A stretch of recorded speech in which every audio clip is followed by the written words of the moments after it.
Bienvenidos, exploradores de lo incierto, a este canal. Si eres nuevo espero que te unas a la comunidad de exploradores que tiene el Diario del Ilusionista, donde podrás escuchar distintos relatos compartidos.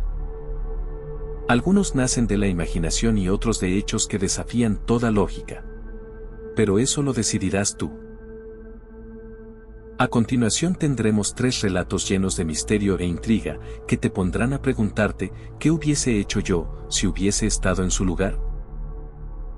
Primer relato, a las 3:12. No diré mi nombre, pero soy periodista, y no de esos que se sientan frente a un escritorio y redactan sobre las noticias que ven en la televisión. Me gustan las historias con polvo en los bordes. Las que se esconden bajo capas de olvido y supersticiones. Quizá, por eso nunca debí aceptar el encargo de investigar el reloj de aquella torre. Todo comenzó cuando llegué a Santa Lucía, un pueblo tan pequeño que apenas aparece en los mapas. Mi editor me envió allí porque una serie de desapariciones había dejado a los habitantes en vilo. 3 personas, todas en la misma semana, se habían esfumado sin dejar rastro. Pero lo que llamó mi atención fue un detalle que nadie mencionaba en los titulares. El reloj de la torre del pueblo había dejado de funcionar la noche de la primera desaparición. Desde fuera, la torre parecía una reliquia de otra época. Era alta, de piedra gris, con un aire imponente que dominaba la plaza central. Sin embargo, el reloj estaba quieto.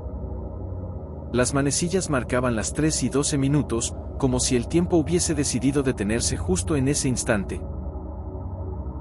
Algunos vecinos decían que el reloj siempre había sido mágico, y que llevaba más de un siglo sincronizando la suerte del pueblo. Otros, menos poéticos, creían que solo era una vieja pieza de maquinaria desgastada. Pasé mis primeros días entrevistando a los habitantes. Había algo curioso en sus respuestas. Nadie quería hablar demasiado del reloj. Como si temieran darle importancia. Sin embargo, encontré a una mujer, doña Elvira, que rompió el silencio. No es casualidad. Me dijo en voz baja, mientras bebía un café cargado. Sus manos temblaban ligeramente. Cada vez que el reloj se detiene, algo malo ocurre. Desapariciones, incendios, incluso muertes. Es como si... ¿Es como si, qué? Pregunté, inclinándome hacia ella. Como si nos estuviera castigando. Esa noche, no pude dormir. Había algo inquietante en las palabras de doña Elvira. Y decidí dar un paseo nocturno por el pueblo para despejarme. La plaza estaba desierta, iluminada solo por la luz amarillenta de unos cuantos faroles. Cuando levanté la vista hacia la torre, noté algo que me heló la sangre. Una sombra se movía en el interior del reloj. Pensé que era mi imaginación, pero no pude resistir la curiosidad. Encontré la entrada a la torre abierta, como si alguien me estuviera invitando a entrar. Subí las escaleras de piedra con cuidado, cada paso resonando como un tambor en la oscuridad. El aire estaba frío y cargado de un olor a moho. Al llegar a la cima, me encontré cara a cara con el mecanismo del reloj. Era una obra de ingeniería hermosa pero intimidante. Las ruedas dentadas estaban inmóviles, cubiertas de polvo y telarañas. Pero lo más extraño era que, en el centro del mecanismo, había un pequeño compartimento abierto. Dentro, descansaba un cuaderno de cuero negro. Lo abrí con cuidado. Las páginas estaban llenas de notas, diagramas y nombres. 3 nombres, para ser exactos. Los mismos nombres de las personas desaparecidas. Sentí un escalofrío recorrerme el cuerpo. Al pasar las páginas, encontré algo aún más perturbador. Mi propio nombre estaba escrito al final de la lista. Un ruido a mis espaldas me hizo girar de golpe. La sombra, que había visto desde abajo, ahora estaba frente a mí. Era alta, difusa, como una figura hecha de humo. Quise moverme, pero mis piernas no respondieron. La figura se acercó lentamente, y cuando estuvo lo suficientemente cerca, susurró algo que nunca olvidaré. El tiempo siempre cobra su precio. Desperté en la plaza, justo al pie de la torre. No había rastro del cuaderno, ni de la sombra. Pero el reloj había vuelto a funcionar.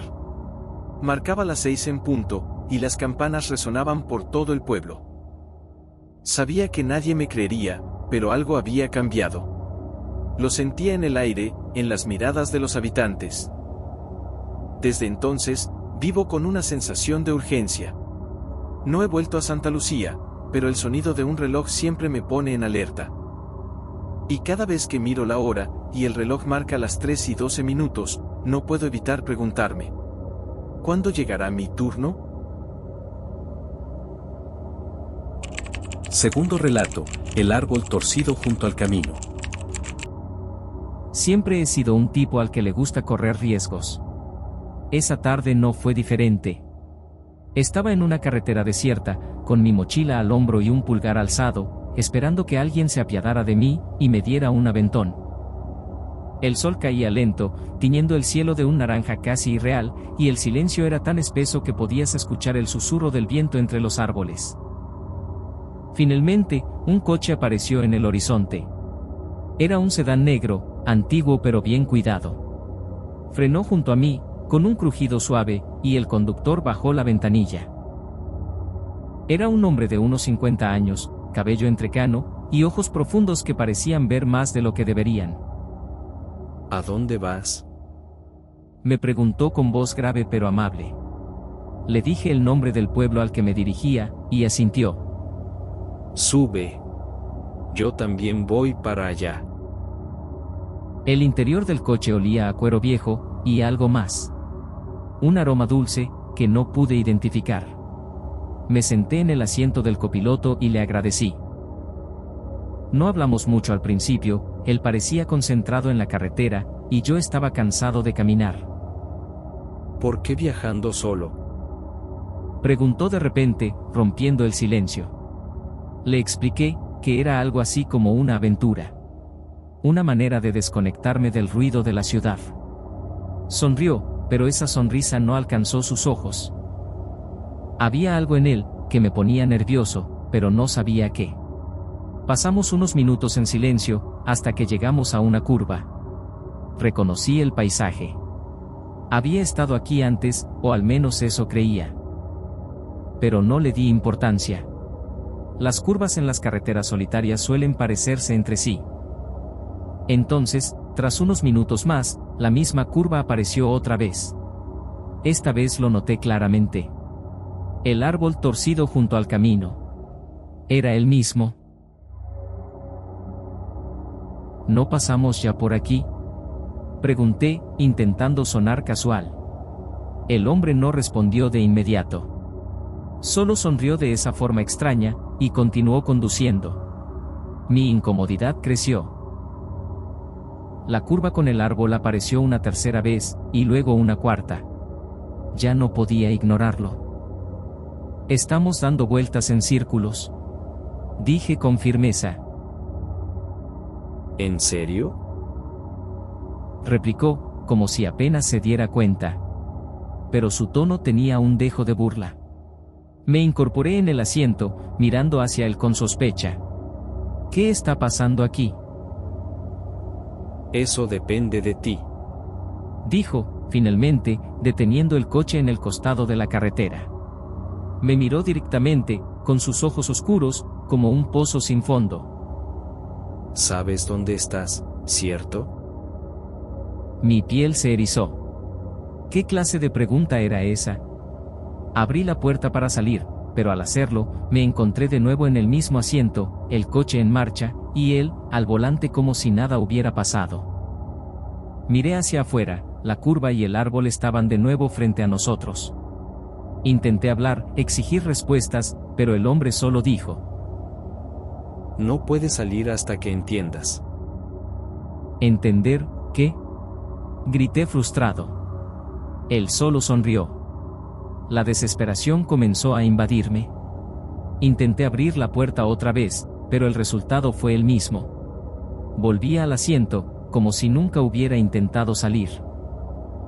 La curva y el árbol seguían allí, siempre adelante. Fue entonces cuando algo hizo clic en mi mente. Estaba en un bucle. No uno cualquiera, sino uno que solo podía romper si entendía el significado de estar atrapado. Cerré los ojos y respiré hondo, tratando de calmar mi mente. Esto no es real. Murmuré, como si la afirmación fuera una llave. El hombre se giró hacia mí, su sonrisa ahora llena de algo que casi podría describir como orgullo. Muy bien. Dijo. Ahora que lo sabes, puedes elegir. ¿Elegir qué? Pregunté, aunque algo en mi interior ya lo sabía. Volver al punto de inicio, o continuar hacia lo desconocido. La carretera frente a nosotros comenzó a cambiar, desdibujándose en un horizonte borroso. No había garantías, solo una decisión que debía tomar. Miré al hombre, luego al camino, y finalmente respondí. Continúo. El coche arrancó, y con él, todo lo que conocía desapareció en el retrovisor. De pronto, el paisaje cambió por completo. La carretera terminó en un lugar que parecía salido de un sueño. Me quedé sin palabras. Era hermoso. Más de lo que podía imaginar. Pero, al mismo tiempo, había algo profundamente desconcertante en todo ello. El hombre se detuvo y me miró una vez más. Llegaste. Dijo. Quise preguntarle qué significaba todo esto, pero no encontré las palabras. Sabía que nunca podría explicar lo que había vivido. Había sido una experiencia extraña, casi irreal, que me dejó con más dudas. El hombre sonrió por última vez, antes de desaparecer junto con el coche, dejándome solo. Y aunque nunca entendí del todo lo que sucedió, supe que algo había cambiado en mí. Dejé de pedir aventón. Por lo menos un tiempo. Tercer relato, el silencio de los Duval. Siempre he pensado que mi trabajo como cuidadora no era más que un trabajo, simple, directo, casi mecánico. Pero aquella noche, al llegar a la mansión de los Duval, todo cambió. El portón se abrió con un crujido lento, como si la vieja estructura de hierro protestara. Había algo ominoso en la forma en que las luces del camino iluminaban las altas paredes de piedra gris. La casa era majestuosa, pero no en el sentido acogedor de la palabra. Era fría, imponente, casi como un mausoleo. La señora Duval me recibió en la puerta principal. Su rostro, aunque hermosamente cuidado, parecía cansado. Como si llevara el peso de más de una vida en sus hombros. Señorita Vega, gracias por venir. Mi hermano, Enrique, está en una situación delicada. Necesitamos que alguien lo cuide las 24 horas. Su voz era suave, pero había una urgencia subyacente, que me hizo enderezar la espalda. Me condujo al cuarto de Enrique. Era una habitación amplia, con cortinas pesadas, que apenas dejaban entrar la luz de la luna. En el centro, una cama monumental albergaba al hombre. Parecía dormido, pero su respiración acompasada y el monitor junto a él, dejaban claro que su estado era más profundo. El cómo llegó a este estado no es importante ahora, dijo ella, como si leyera mi mente. Su bienestar es nuestra prioridad. Sin más, tomé ciertas notas y comencé mi trabajo. Pasaron 2 días antes de que empezara a notar cosas extrañas. La casa, siempre demasiado silenciosa, me provocaba una constante sensación de alerta. Las noches eran las peores. Escuchaba pasos suaves en los pasillos, como si alguien estuviera caminando de un lado a otro, pero cada vez que salía a investigar, no había nadie. Luego estaban los espejos. Había tantos en la casa. Y todos parecían antiguos. Con marcos dorados recargados. A veces me parecía ver algo más que mi reflejo. Algo que se movía un segundo después que yo. Una noche, decidí aventurarme más allá de la habitación de Enrique. Caminé por los pasillos oscuros, sintiendo el eco de mis propios pasos. Llegué a una puerta cerrada con llave. Intenté girar el pomo, pero no se dio. Entonces escuché un ruido del otro lado. Un golpe seco. Como si algo hubiera caído. Regresé al cuarto de Enrique con el corazón acelerado. Algo no estaba bien, lo sentía en los huesos. Cuando se hizo más noche ese ruido volvió a sonar, pero ahora más cerca de donde estaba. Mi única reacción fue quedarme quieta, junto a la cama de Enrique. No sé en qué momento, pero después de un tiempo, me quedé dormida.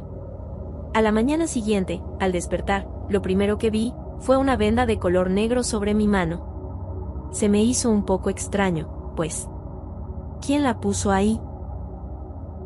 Esa noche, otra vez el mismo ruido, pero ahora estaba afuera de la habitación. Decidí enfrentar a la señora Duval a la mañana siguiente. Hay algo que no me está diciendo. Le dije con firmeza cuando la encontré en el salón. Ella dejó la taza de té con calma, pero sus ojos revelaban algo que no supe interpretar.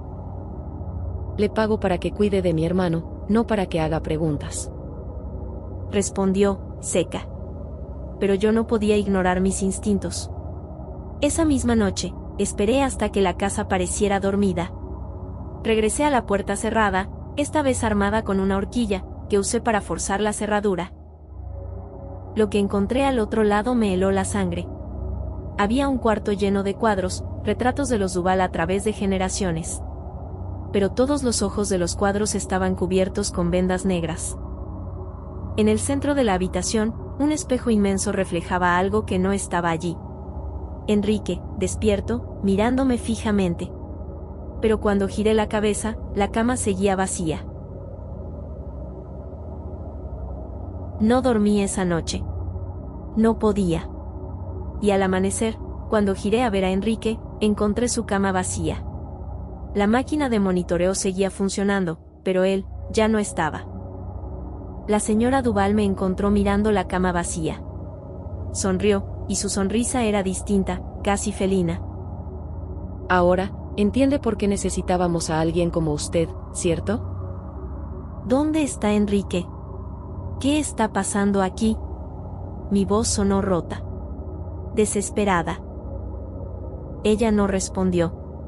En lugar de eso, dio media vuelta y salió del cuarto, dejando tras de sí una risa baja y sorda que me hizo temblar. Algo me decía que Enrique nunca había sido solo un paciente, y yo nunca había sido solo una cuidadora. La pregunta era, ¿qué lugar ocupaba en todo esto?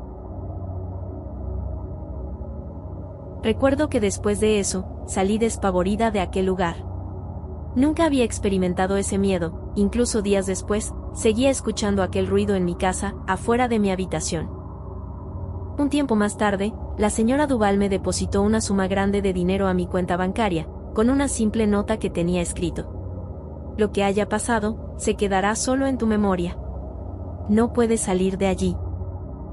No he tocado ese dinero, ni pienso hacerlo, lo único que sé, es que esa familia esconde algo. El silencio de los Duval es tan grande, que aún hace mucho ruido en mi cabeza. Bien, exploradores, ¿qué opinan sobre los relatos anteriores? ¿Alguna vez han experimentado algo similar? Compártenos tus opiniones y tus experiencias. Tal vez sean las próximas en este diario. No olvides suscribirte, activar la campanita y compartir este video con quienes disfruten de lo extraordinario. Nos vemos en el próximo capítulo, si te atreves.